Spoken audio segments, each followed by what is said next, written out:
Hello students. तो काफ़ी लोगों की डिमांड थी कि मॉडर्न फिजिक्स, खासतौर से photo electric effect, dual nature of radiation में ही आता है photo electric effect, atom and nuclei. इसका आप सर एक कॉम्पिटेटिव लेक्चर कंप्लीट कर दीजिए विथ न्यूमेरिकल। जैसा कि मैंने बताया, ये मैं स्टार्ट कर चुका हूं। अभी इलेक्ट्रोस्टैटिक की आप प्लेलिस्ट में देख सकते हो। ये जो है वो बोर्ड का लेक्चर है, ठीक है। उसमें मैंने जो भी न्यूमेरिकल से गूगल ड्राइव पर अपलोड कर दिया हूं, ताकि आप प्रैक्टिस भी कर सको और उसकी यहाँ पे हम डिस्कशन भी करते हैं। इसमें भी कुछ ऐसा ही करने वाले हैं, ताकि ऑलमोस्ट आपकी स्टडी कंप्लीट हो जाए। जिसमें कि आपको प्रॉब्लम आती है तो कोशिश ये रहेगी कि इस प्रॉब्लम को हम यहाँ पे दूर कर सकें। चाहे आपको अभी जेईई मेंस, नीट देना हो, या फिर आपको अपना एकेडमिक सेक्शन जो है बोर्ड, इसका एक तरह से कॉम्बो जो कहते हैं कंबाइंड, हम कोशिश करेंगे यहाँ पे कंप्लीट करने की। तो चलिए, इसमें सबसे पहले जो हम स्टार्ट करने जा रहे हैं वो क्या है, डुअल नेचर ऑफ रेडिएशन का सबसे पहला पार्ट है photo electric effect. Photo electric effect, इसकी हम बात करने जा रहे हैं। अब फोटो इलेक्ट्रिक इफेक्ट क्या होता है, पहले इसकी डेफिनेशन पे जाएंगे, फिर इसका थोड़ा सा हिस्टोरिकल देखेंगे क्या है, देन हम थ्रेशोल्ड फ्रीक्वेंसी, वर्क फंक्शन, ये सारी चीजों पर आएंगे। और बेसिकली कई लोगों का ये भी कहना था कि हमारे अपने स्टूडेंट्स हैं, इनका भी यही कहना था कि सर वो थोड़े से कंफ्यूज हो जाते हैं कि इंटेंसिटी पर कब करंट फ्लो होगी और ये सब चीजें। तो उसको एक एक्सपेरिमेंट के थ्रू आपको बताने की हम कोशिश करेंगे, ताकि चीजें आपको ज्यादा क्लियर हो जाए। तो फोटो इलेक्ट्रिक इफेक्ट क्या होता है, अगर हम बात करें फोटो इलेक्ट्रिक इफेक्ट की, तो देखिए, एमिशन इलेक्ट्रॉन का आप थर्मियोनिक भी कर सकते हो। थर्मियोनिक एमिशन जैसे हम पढ़ते थे, तो थर्मियोनिक एमिशन में हम क्या कहते थे, emission of the electron from the surface under effect of heat. Photo electric effect में क्या होता है कि मेटल के सरफेस से इलेक्ट्रॉन का एमिशन होता है जब उस पर किसी भी डिजायर फ्रीक्वेंसी की लाइट पड़ती है। आएंगे हम उस पर भी। अभी इसकी सिंपल आपको थ्योरी बता रहे हैं। फोटो इलेक्ट्रिक इफेक्ट क्या होता है, emission of the electron from the surface of the metal under effect of light, light की वजह से, ठीक है, जो एमिशन होता है सरफेस से, ठीक है। अब ये हुआ कब, तो हुआ क्या कि एक अपने पास साइंटिस्ट है, नाम सुना होगा आपने, काफी फेमस नाम है, हर्ट्ज। इन्होंने क्या किया कि एक डिस्चार्ज ट्यूब लिया, ठीक है, डिस्चार्ज ट्यूब। अच्छा, एक बात और आपको क्लियर कर दें, किसी भी डिस्चार्ज ट्यूब में अगर हम ये चाह रहे हैं कि इलेक्ट्रॉन फ्लो हो, तो वैक्यूम भी हम क्रिएट करते हैं। वैक्यूम क्रिएट करने के लिए कई बार पूछा जाता है कि ऑर्डर क्या होना चाहिए वैक्यूम का, तो ये जो ऑर्डर होना चाहिए, ये होना चाहिए 10 to the power -3 to 10 to the power -2 mm of Hg, mercury. इतना होना चाहिए तो फिर पॉसिबल है। अगर आपने 10 to the power -1 किया तो ऐसा नहीं कि नहीं होगा, लेकिन उसमें प्रॉब्लम्स आती है। इसमें कोई प्रॉब्लम नहीं आती है। मींस वैक्यूम ट्यूब में अगर आपने इतना वैक्यूम क्रिएट कर दिया, वैक्यूम ट्यूब में अगर आपने इतना वैक्यूम क्रिएट कर दिया 10 to the power -3 mm of Hg से लेकर 10 to the power -2 mm of Hg, तो आप ये मान सकते हो कि चलो भाई अब ये ठीक है, यहां से इलेक्ट्रॉन का फ्लो हो जाएगा इजीली। तो अब हुआ क्या इनके साथ, तो देखिए यहां पे समझिए, इन्होंने क्या किया, यहां पे क्या था, नेगेटिव प्लेट, और यहां पे क्या था, पॉजिटिव प्लेट। तो डिस्चार्जिंग तो होती है नेगेटिव प्लेट से, इलेक्ट्रॉन वहीं से चलते हैं। तो जब इन्होंने इसके ऊपर यहां पे यूवी रेज डाला, जब इन्होंने इसके ऊपर यूवी रेज डाला, तो ये डिस्चार्ज और इजी हो गया। हर्ट्ज ने जो पहला एक्सपेरिमेंट किया उसमें इन्होंने क्या किया कि ये जो हमारा नेगेटिव प्लेट था इस पर यूवी रेज डाला, तो डिस्चार्ज और आसान हो गया। तो इससे कहीं ना कहीं लगा कि यार इस लाइट का इफेक्ट तो आ रहा है, क्यों आता है, फोटॉन कैसे आते हैं, ये हम आगे डिस्कस करेंगे। अभी हम बता रहे हैं कि हर्ट्ज के साथ क्या हुआ था। इन्होंने इस पर डाला तो ये थोड़ा सा इजी हो गया जब इसके ऊपर डाला तो, ठीक है। फिर इसके बाद 1 ईयर के बाद, जस्ट 1 ईयर, जस्ट नहीं, क्या कर रहा हूं, आफ्टर 1 ईयर एक साइंटिस्ट है, इसमें डिस्चार्ज ट्यूब है, कुछ ऐसा ही नाम था उनका जहां तक याद है, हाँ हेलवाच थे। इन्होंने इसको कंफर्म किया, जैसे एक साइंटिस्ट है ना, उन्होंने इसको क्लियर किया, बताया कि ऐसा फिनोमिना है, तो क्या ये है कि नहीं है। तो इसको इन्होंने, एक साइंटिस्ट है हेलवाच, उन्होंने क्या किया, इसको कंफर्म किया कि हाँ ऐसा है, ठीक है। इन्होंने कहा कि ऐसा है। अब इसके लिए इन्होंने क्या किया तो आपको बता रहे हैं।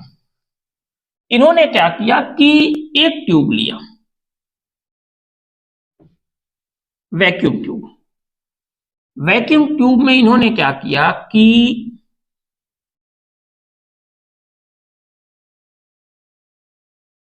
यहां पे एक प्लेट रखी और यहां पर भी एक प्लेट रखी,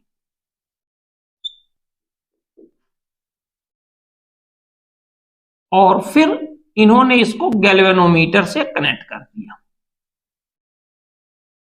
ये कौन सी प्लेट है, नेगेटिव या पॉजिटिव, मतलब कि यहां पे क्या था, नेगेटिव प्लेट और यहां पे पॉजिटिव प्लेट। ये जो थी वो जिंक की प्लेट थी, जिंक प्लेट थी, ठीक है। अच्छा, इसी के साथ इन्होंने कहा कि यार जब नेगेटिव के साथ कर लिए तो पॉजिटिव के साथ भी किया जाए, तो फिर इन्होंने यहां पे पॉजिटिव प्लेट भी रख दिया, यहां पे इन्होंने पॉजिटिव प्लेट भी लगा दिया नेगेटिव के साथ। हाँ, पॉजिटिव नेगेटिव दो साइड होते हैं हर चीज के, तो फिर काहे टेंशन लिया जाए, दोनों के साथ कर लिया जाए। लेकिन एक बात कंफर्म कर लें, आपको या बता दूं, हमेशा पॉजिटिविटी काम नहीं आती, नेगेटिविटी भी काम आती है, और हेलवाच के लिए नेगेटिविटी ही काम आई। देखिए कैसे, इन्होंने क्या किया कि यहां पे दोनों ही केस में,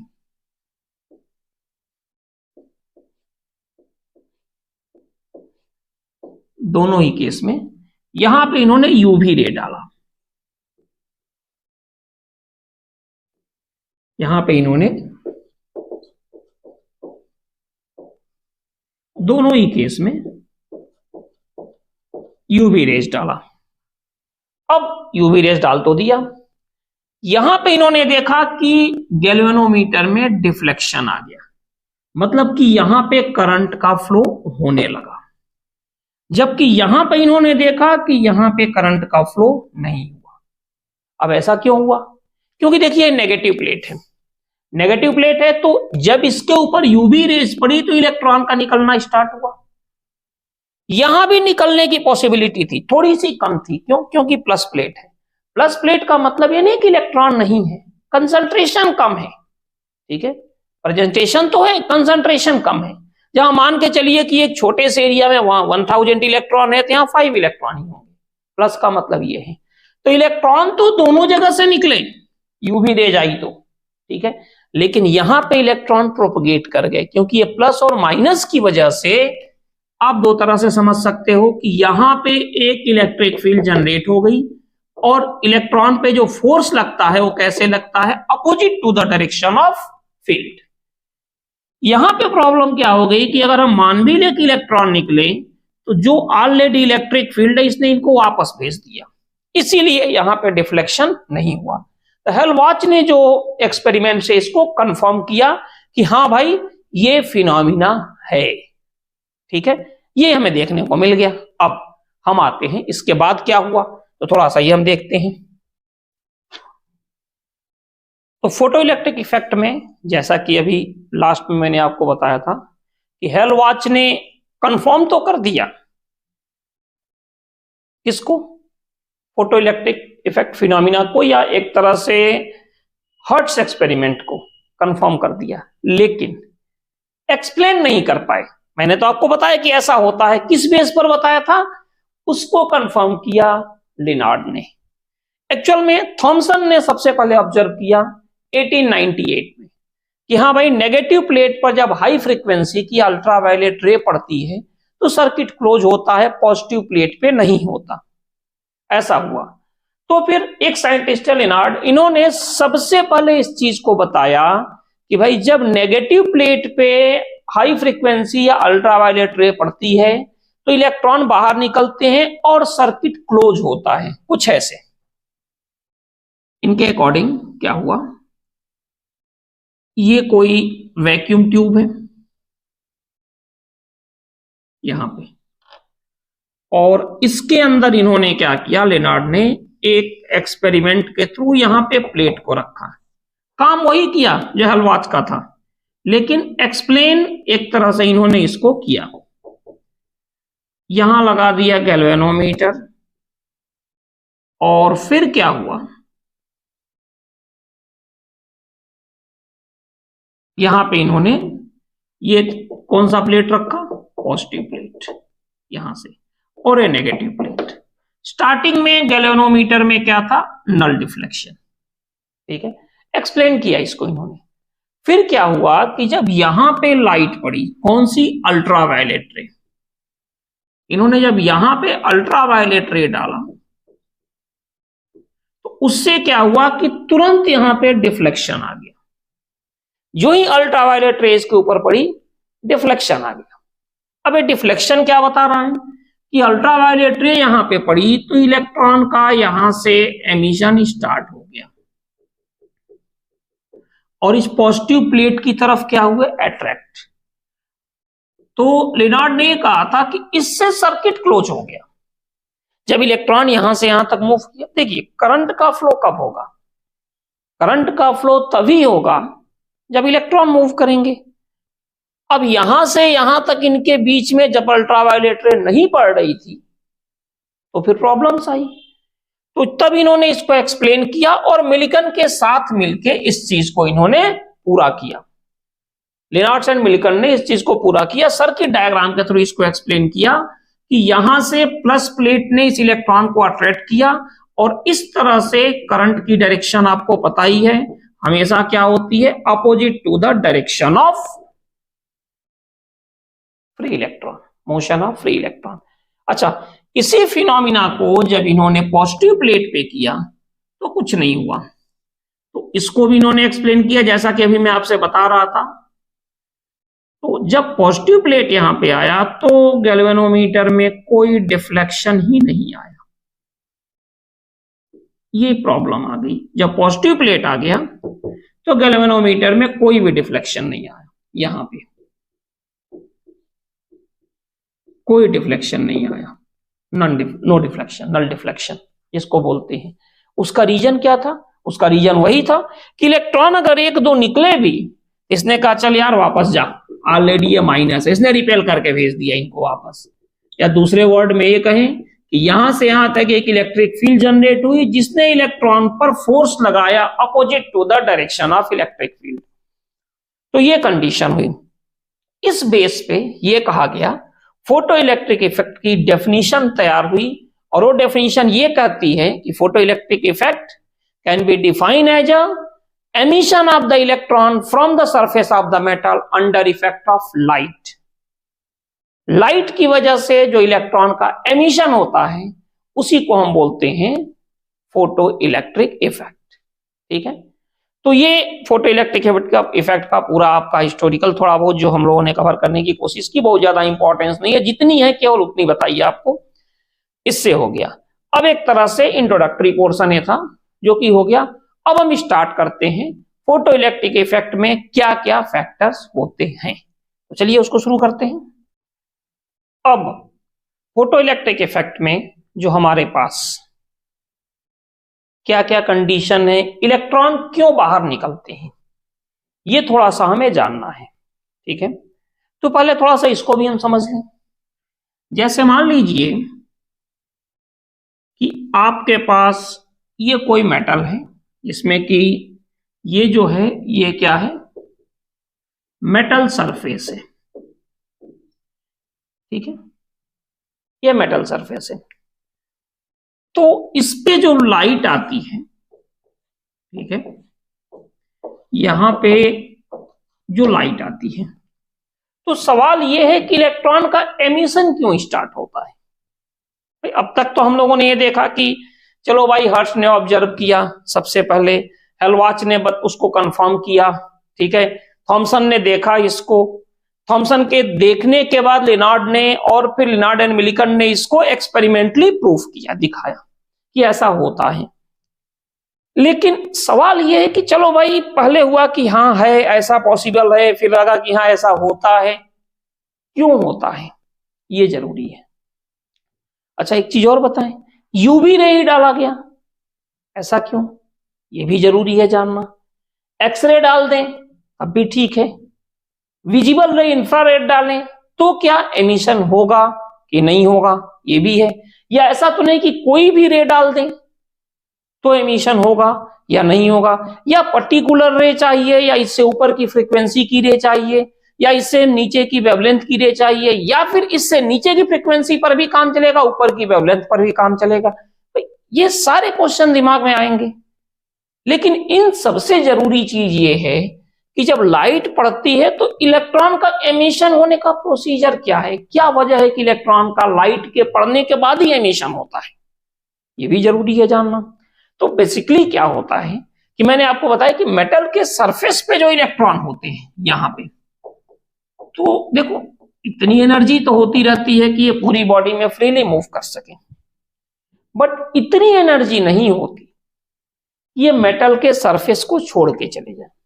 जैसे नहीं होता है गांव में या कहीं पर भी गांव वगैरह में बेरोजगार लोग घूमते रहते हैं, अब पूरे गांव में पता चला कि ये बेरोजगार लोग हैं, ये जो बेरोजगार इलेक्ट्रॉन हैं ये पूरे गांव में घूम रहे हैं, इनको पास घूमने की तो एनर्जी है, लेकिन ये एनर्जी नहीं कि गांव छोड़ के चले जाएं। क्यों, गांव छोड़ के जाने के लिए इनको चाहिए ट्रेन का टिकट, और इनको ट्रेन का टिकट लेकर जाना है दिल्ली, इनको ट्रेन का टिकट लेकर दिल्ली जाना है। अब पता चला दिल्ली जाने के लिए इनको ट्रेन का जो टिकट है वो 500 रुपीज का है, और इनके पॉकेट में जो एनर्जी है या जो पैसे हैं केवल 2 रुपए हैं। बात आई समझ में, मनी मतलब एनर्जी। अब ये बताइए कि ये निकलेंगे भी तो 2 रुपए में इनको क्या मिलेगा, 10 रुपए है तो क्या मिलने वाला, कुछ नहीं। इससे अच्छा है कि यहीं पे पड़े रहते हैं। फिर जब लाइट आई तो लाइट क्या है, light is a form of energy. Einstein ने फिर इसको बताया था कि लाइट से जो एनर्जी निकलती है रेडिएशन से, वो किस फॉर्म में निकलती है, वो निकलती है फोटॉन। फोटॉन क्या होते हैं, एनर्जी पैकेट, ये पैकेट के फॉर्म में चलते हैं। डिफरेंट डिफरेंट लाइट की जो फोटॉन होते हैं उन सबकी जो एनर्जी होती है वो डिफरेंट टाइप्स की होती है, सबकी एनर्जी डिफरेंट होती है, ठीक है। मींस फोटॉन भी डिफरेंट होंगे, फ्रीक्वेंसी भी डिफरेंट होगी, वेवलेंथ भी डिफरेंट होगी, ठीक है। स्पीड जरूर यह है कि 3 × 10⁸ मीटर पर सेकेंड कोई भी लाइट हो उनकी वैक्यूम में होती है, अभी तक ये माना जाता है। हालांकि अभी सुनने में आया है कि कुछ एक्सपेरिमेंट ऐसा हुआ है जिसमें ये कहा गया है कि ऐसा नहीं है, डिफरेंट रे को भेजा गया स्पेस में और वापस आने का टाइम उनका डिफरेंट था, तो जिससे थोड़ा सा अभी ये पॉसिबिलिटी क्वेश्चन उठा है कि हाँ भाई सबकी जितनी भी लाइट्स है, जितने भी स्पेक्ट्रम है, सबकी स्पीड 3 × 10⁸ अप्रॉक्स वैक्यूम में नहीं होती, कुछ डिफरेंट होती है। खैर ये बात की चीज है। तो जितनी भी लाइट आ रही है वो लाइट किस फॉर्म में आती है, फोटॉन के फॉर्म में। फोटॉन क्या होते हैं, एनर्जी पैकेट, ठीक है।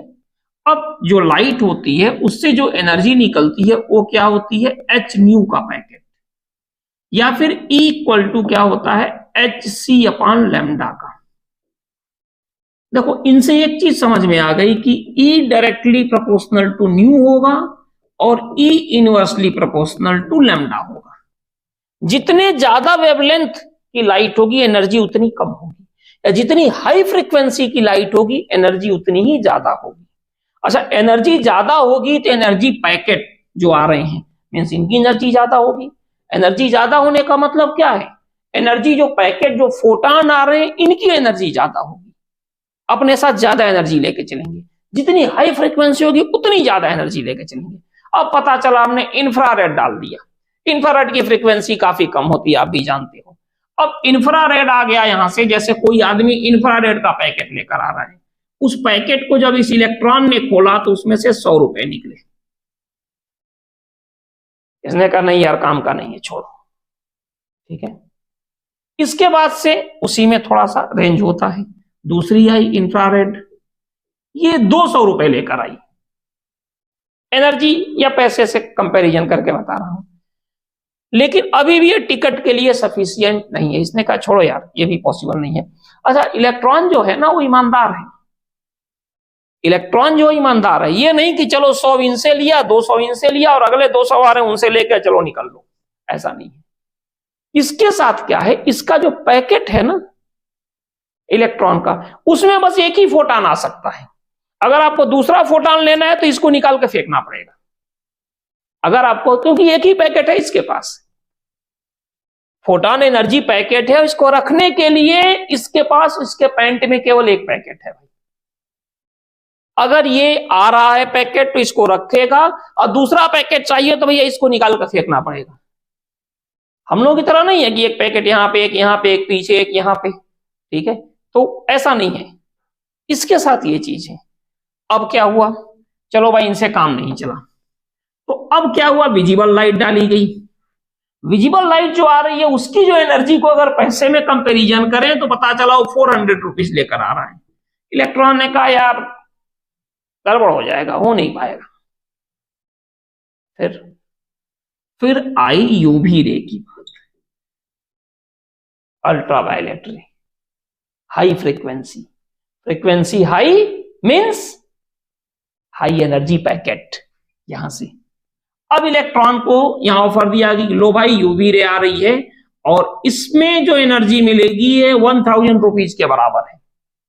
इलेक्ट्रॉन का मोस्ट वेलकम, इलेक्ट्रॉन ने अपने इसको पॉकेट में रखा। अब क्या है, 500 रुपए का टिकट भी खरीद लेगा और दिल्ली में जाकर रह भी लेगा। बात आई समझ में, यही सेम कंडीशन होती है। तो एक्चुअल में ही ना इलेक्ट्रॉन को बाहर निकलने के लिए एनर्जी चाहिए, वो एनर्जी इसको कौन देगा, जो लाइट आ रही है वो। लाइट क्यों देगी, क्योंकि लाइट पे क्या आ रहे हैं, फोटॉन। फोटॉन क्या है, एनर्जी पैकेट। उस एनर्जी पैकेट को इलेक्ट्रॉन लेगा। अगर ये एनर्जी इतनी सफिशियंट है कि जितनी एनर्जी से यहां पे रुका हुआ है उससे ज्यादा है, तो इलेक्ट्रॉन बाहर निकल जाएगा, आराम से बाहर निकल जाएगा। उतनी चाहिए, उससे ज्यादा चाहिए। जैसे 500 रुपीज का हमने कहा ना टिकट है, तो 500 रुपीज तो चाहिए ही कि टिकट लेकर ट्रेन में बैठ सकें।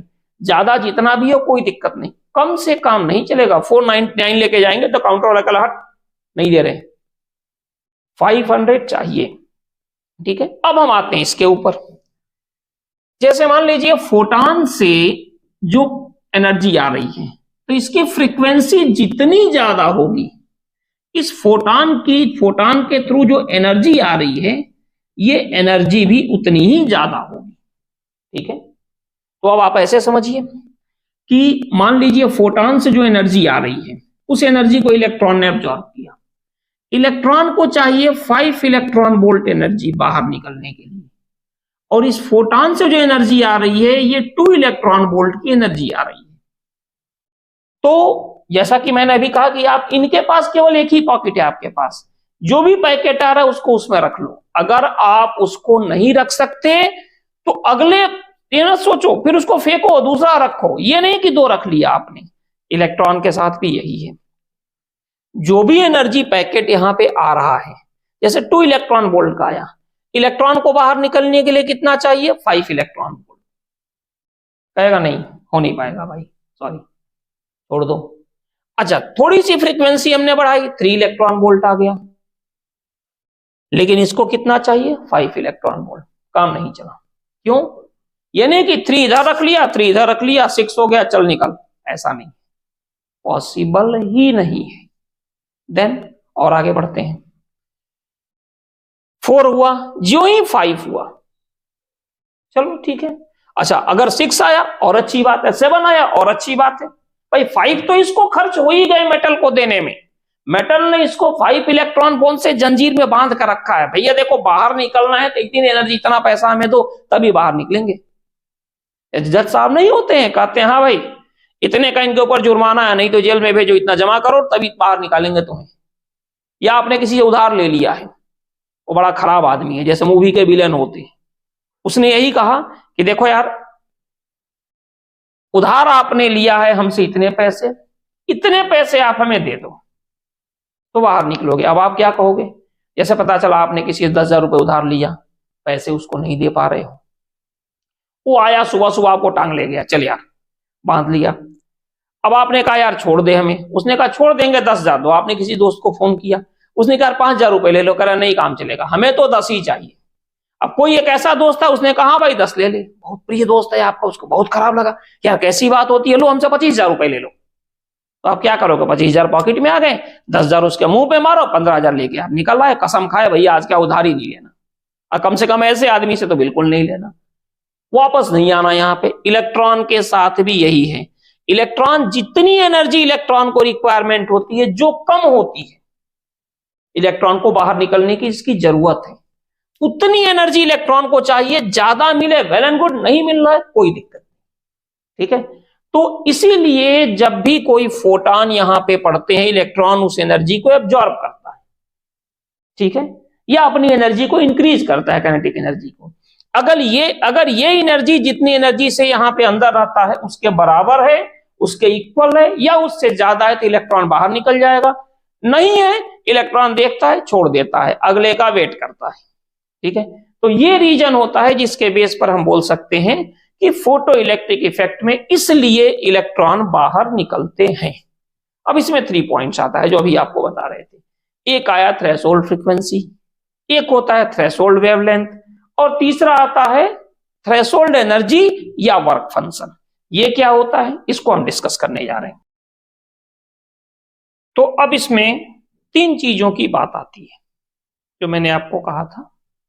वो कौन कौन सी 3 चीजें हैं? तो अरे भाई मेरे, सबसे पहले जो आती है वो आती है थ्रेशोल्ड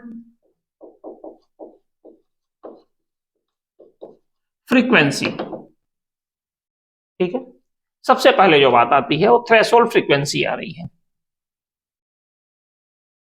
सेकंड,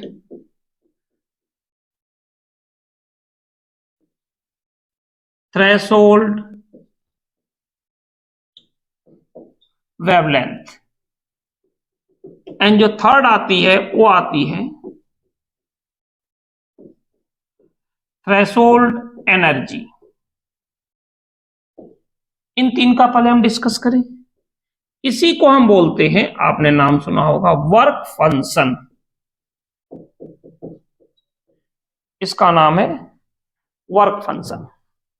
ये 3 चीजें आती हैं। अब होता क्या है? तो जैसे मैंने अभी आपसे कहा, मान लीजिए कि फॉर एग्जाम्पल ये कोई मेटल का सरफेस है, इस पर यहां पे लाइट आ रही है, ये लाइट आ रही है, लाइट आ रही है, आप इस पे यूवी रे भेज दो, ठीक है। अब जो लाइट आ रही है इसकी फ्रीक्वेंसी पहले कितनी है? For example 5 hertz, for example, ठीक है। होती तो 10 टू द पावर 12, 13, 15 तक होती है, लेकिन बट अभी हम इसकी बात कर रहे हैं 5 हर्ट्ज। हमने देखा यार कुछ नहीं हो रहा है, हमने फ्रीक्वेंसी को इंक्रीज किया, 6 किया, 7 किया, 8 किया, 9 किया, 10 किया, और 10 के जो ही हम इंक्रीज होके 11 हर्ट्ज पे गए, हमने क्या देखा? यहां से फ्रीक्वेंसी का जो इफेक्ट है वो दिखा और इलेक्ट्रॉन बाहर निकलने लगे। बात आई समझ में? अच्छा, 11 के बाद 12 पर भी निकले, 13 पर भी निकले, 14 पर भी निकले, 15 पर फिर निकलते रहे, बट 11 तक, उससे जस्ट पहले 10.99999 पर भी इलेक्ट्रॉन नहीं निकल रहे। लेकिन जो ही 11 हर्ट्ज हुआ इलेक्ट्रॉन का निकलना स्टार्ट हो गया। तो ये जो फ्रीक्वेंसी है 11 हर्ट्ज, इसी को हम बोलते हैं थ्रेशोल्ड फ्रीक्वेंसी, और न्यू नॉट या कुछ बुक्स के अकॉर्डिंग एफ नॉट से हम डिनोट करते हैं। ये थ्रेशोल्ड फ्रीक्वेंसी होती है, यानी ये मिनिमम फ्रीक्वेंसी होती है किसकी? इंसिडेंस लाइट की, जहां पे इलेक्ट्रॉन का एमिशन पॉसिबल है, या वो फ्रीक्वेंसी मिनिमम फ्रीक्वेंसी जो इलेक्ट्रॉन को एमिट करा दे। कहां से? From the surface of the metal, metal के सरफेस से बाहर निकाल दे। ठीक है, तो क्या डेफिनेशन हो गई? It is the minimum frequency of incidence light for emission of the electron from the surface of the metal. ये मिनिमम फ्रीक्वेंसी होती है, इसी को हम लोग बोलते हैं थ्रेशोल्ड फ्रीक्वेंसी। ये टेम्परेचर पर भी डिपेंड करती है और नेचर ऑफ मटेरियल। जैसे मान लीजिए आपने एक मटेरियल लिया ए, फिर आपने दूसरा मटेरियल लिया, कोई भी मेटल लिया बी, इस पर भी आप इसी लाइट को डाल रहे हो तो निकल भी सकती है, मतलब इलेक्ट्रॉन बाहर भी निकल सकता है और नहीं भी निकल सकता है। अगर इस मेटल की थ्रेशोल्ड फ्रीक्वेंसी 10 हर्ट्ज है, 11 पड़ रहा है, बाहर निकालेगी। और अगर इस मेटल की 20 हर्ट्ज है, यहां तो 11 पे निकल रहा है, तो फिर इससे इलेक्ट्रॉन बाहर नहीं निकलेंगे। तो ये डिपेंड करता है कि नेचर क्या है। बात आई समझ में? अब आप ये मत सोचिएगा कि एक साथ, जैसा भी हमने आपसे बताया कि दो आपके पास फोटॉन आ गए एक साथ और इलेक्ट्रॉन ने 11 पर निकला, 5.5 का एक और 5.5 का दूसरा आ गए और इलेक्ट्रॉन का एमिशन होने लगा, दोनों ऐड होके 1 हो गए। ये नहीं होगा, क्योंकि वेव थ्योरी यहीं पे फेल हो जाती है। हम उसको आगे एक्सप्लेन करेंगे। ये पॉसिबल है ही नहीं कहीं से भी। पता चला कि आपने कहा कि लड़की हो गई है, भाई चलो शादी के लिए चलते हैं, और लड़की की उम्र है 22 ईयर, तो चलो भाई 24 ईयर लड़का चाहिए। अब 24 ईयर का नहीं मिला तो 12-12 साल के 2 लड़के मिल गए, चलो भाई इनसे शादी कर दो। नहीं होगा ना, प्रैक्टिकली पॉसिबल नहीं है सारी चीजें। ठीक है, लेकिन यहां पर भी वही चीज है, इलेक्ट्रॉन भी यही कहता है कि चलो भाई हमें तो 11 चाहिए, 11 से कम नहीं चाहिए, 11 से कम नहीं चाहिए। जैसे एक और एग्जांपल दे रहे हैं, मान लीजिए कि आपको किसी ऐसी, मतलब उसमें कमरे में बंद कर दिया गया जिसके वॉल की हाइट है 20 फीट, आप यहां पे बंद हो। बिल्कुल इलेक्ट्रॉन को ऐसे समझिएगा, जो हमने शुरू में बताया ना कि आपका पैकेट है जिसमें एक ही रख सकते हो, वो भी समझ लो, या फिर आप ऐसे समझो। तो आपको एक आदमी लाया, उसने कहा एक ऐसे आपको शूज दे रहे हैं जिससे आप जंप करके बाहर चले जाओगे, तो आप उससे क्या कहोगे? हाँ भाई चलो अच्छी बात है, दे दो हमें। लेकिन उस शूज की जो जंप करने की वर्टिकल हाइट है वो कितनी है? उसने कहा कि यार वो 10 फीट तक जंप कर जाएगा। आप कहोगे यार 10 फीट तक जंप करना है, हमें तो 20 फीट जंप करके बाहर निकलना है।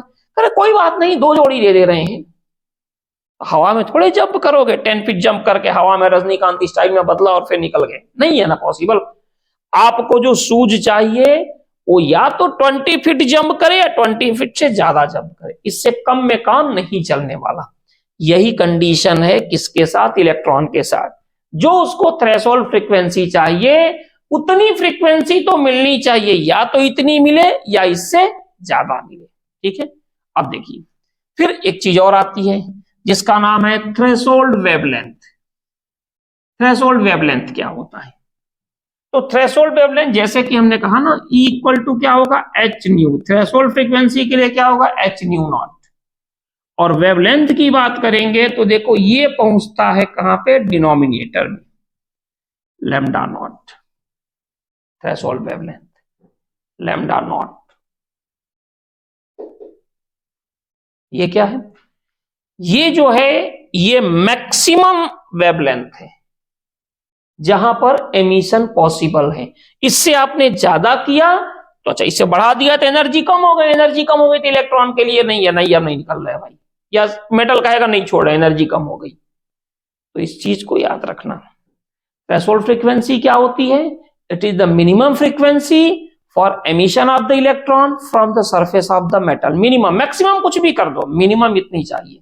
और थ्रेशोल्ड वेवलेंथ में कंडीशन चेंज होती है, उसमें क्या है? It is the maximum wavelength for emission of the electron from the surface of the metal, denoted by lambda naught, threshold wavelength, and threshold frequency denoted by mu naught. अब इन्हीं से मिलता जुलता आ जाता है work function. Work function means threshold energy. ये क्या होती है? ये मिनिमम एनर्जी होती है. ये जो होती है मिनिमम एनर्जी होती है जहां पे इलेक्ट्रॉन का एमिशन पॉसिबल है. इससे कम एनर्जी पर इलेक्ट्रॉन का एमिशन पॉसिबल नहीं है.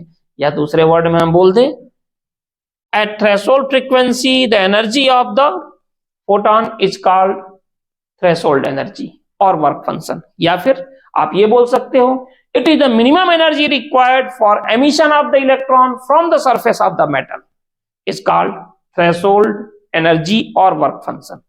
अच्छा, इसको हम डिनोट करते हैं किससे? W से. इसको हम डिनोट करते हैं W से.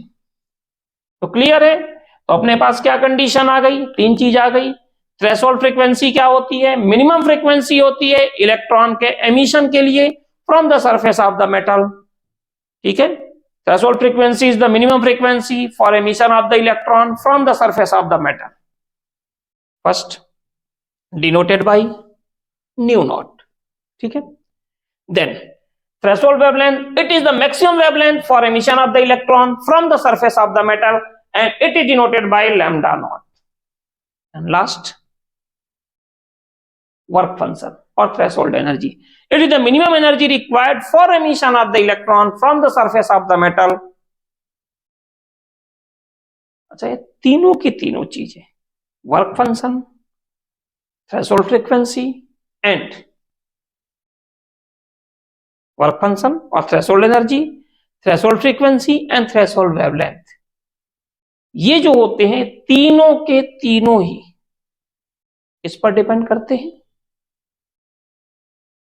Nature of material and temperature. Temperature तो ऐसा यार जो हर जगह अपना काम करता है.